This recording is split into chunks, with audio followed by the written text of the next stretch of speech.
You will never find an attractive woman you can have an open relationship with.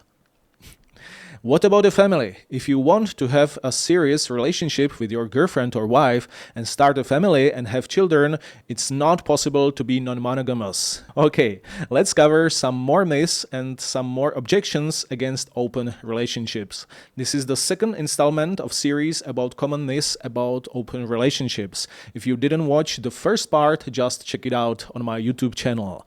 Hi, this is Michal Diet, and this is my YouTube channel where I talk about my non-monogamous lifestyle, in which I live as a strong, self-confident guy who lives according to his values. I never lie, I never cheat, and I have more attractive women who share me, and they are okay with it because they like I'm a guy who is self-confident, honest, and I never lie to them. If you want to get inspired and you want to get some more information about this lifestyle, just follow me for some more interesting advice. Let's cover the second common objection against open relationships. It sounds like this. So you have a new girl in your life every day, every week, so you must have some STDs. You must be suffering from syphilis right now. Wow. Okay, let's talk about it. Regarding STD, so-called sexually transmitted diseases, I take a test once or twice a year regularly, and my tests are always without a problem. I've been living like this for many years. My last test was in April, so a few months ago, and it was totally okay. How is it possible? This is my strategy. The first step, I always use a condom with new women. When I was younger, I didn't like condoms very much, but then I found a brand which is called My Size. I have nothing to do with them, so this is not a commercial, but I need to say that this brand really suits me well. The idea is that you can choose the specific condom with your size, so then your sexual experience is much better. The condom fits well and it feels okay. So I always use condoms with new women. I don't use a condom with my long-term girlfriend because we have had our relationship for 4 years, so we know each other and we know that we behave responsibly. So I recommend using a great invention which is called condom. The second step, I'm not sexually promiscuous. I have more women in my life, but that doesn't mean that I have a new lover every day or every week. Open relationships based on the concept of Hunter's Journal are long-term. So my goal is not to be sexually promiscuous, but to have more women in my life long-term. So ideally, my relationships, girlfriends, FBs, they last many months or even years. To have open relationships doesn't mean that you need to go to a bar and find a new lover every week or every month. The third step, I avoid having sex with risky women and girls. What I mean by risky, for example, a woman who spends her time in a bar or in a pub every day or every week, she gets drunk, she uses drugs, she is sexually promiscuous. I don't avoid them because I'm conservative or I'm an analyzer of women. I don't care, I'm libertarian, but I know it's risky to have sex with these women. I avoid having sex with drunk women and women high on drugs. The fourth step, I avoid having sex when I'm drunk or high on drugs. When I was younger, I was a party guy, that's true, but nowadays I don't drink, I don't take drugs. I drink a little bit sometimes, but I avoid alcohol very much. To have 1 or 2 glasses of wine is probably okay, but it's better not to drink at all. The fifth step, I take regular STD tests. At least once or twice a year. As I said, my tests are without a problem. I've had STD just once in my life. It was 7 or 8 years ago. It was chlamydia. And by the way, in that time, I was not non-monogamous. I lived in serial monogamy and I caught chlamydia. It was not comfortable, of course, but I took antibiotics for 2 weeks and then it was okay. But since that time, I've been having regular STD tests every year.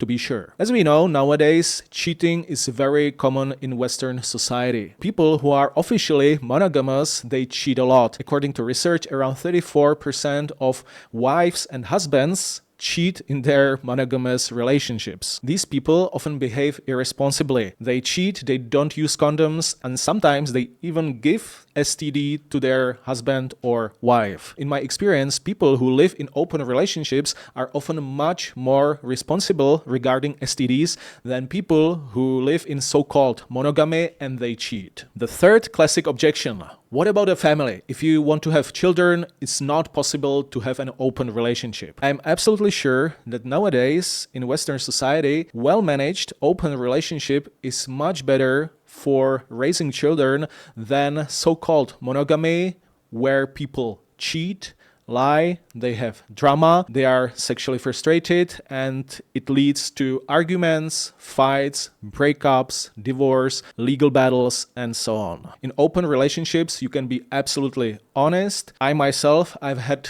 great, serious relationship with my girlfriend Evelina for 4 years. We never argue, we never fight.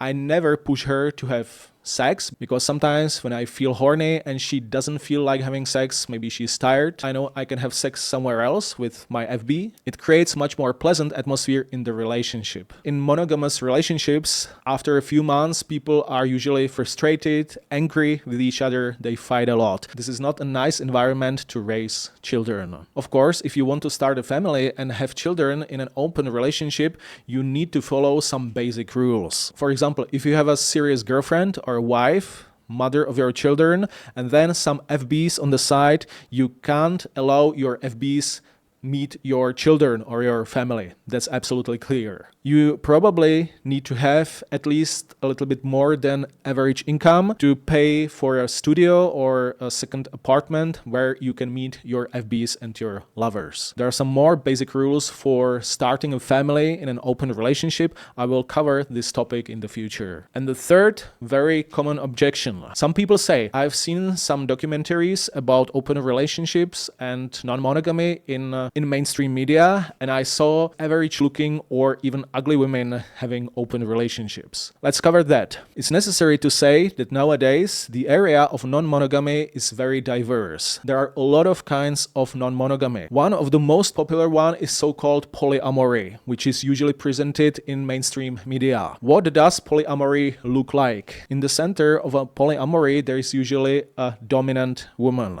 She can be average looking or even sometimes ugly. Sometimes she might be a little bit more attractive. She's usually dominant and she's surrounded with a few guys who are usually weaker beta males. These guys have often one-itis to this one center girl or a woman. They share her with other beta males. She sometimes has even a girlfriend, and these guys, these beta males, they don't have sex with other women. Sometimes they do, but usually there is a girl in the center. The polyamory is often started and controlled by the woman in the center. I suppose you understand that open relationships, based on my concept of Hunter's Journal, they are quite different. They are open on both sides, but they are initiated and managed by a self-confident guy in the center. This kind of open relationships you can have with very attractive, even beautiful girls and women. My current girlfriend, Evelina, is very attractive, and I've had in the past, and now I have very beautiful women in open relationships. To be able to have open relationships, based on my concept, you need to work regularly on your attractivity. It means on your self-confidence, outcome independence, appearance, maximalized appearance. You don't have to be a gorgeous man. You don't have to be a swimsuit model. You don't have to have a six-pack, but you should maximize your appearance. Then you should also work on your social and economic status, and also you need to develop your social and communication skills. This constant and complex work on yourself and self-improvement should be part of your lifestyle. I will talk about this topic in future episodes, so don't forget to hit subscribe. If you have any questions, just put them to comment section and follow me for some more interesting information about open relationships. So see you next time. Cheers!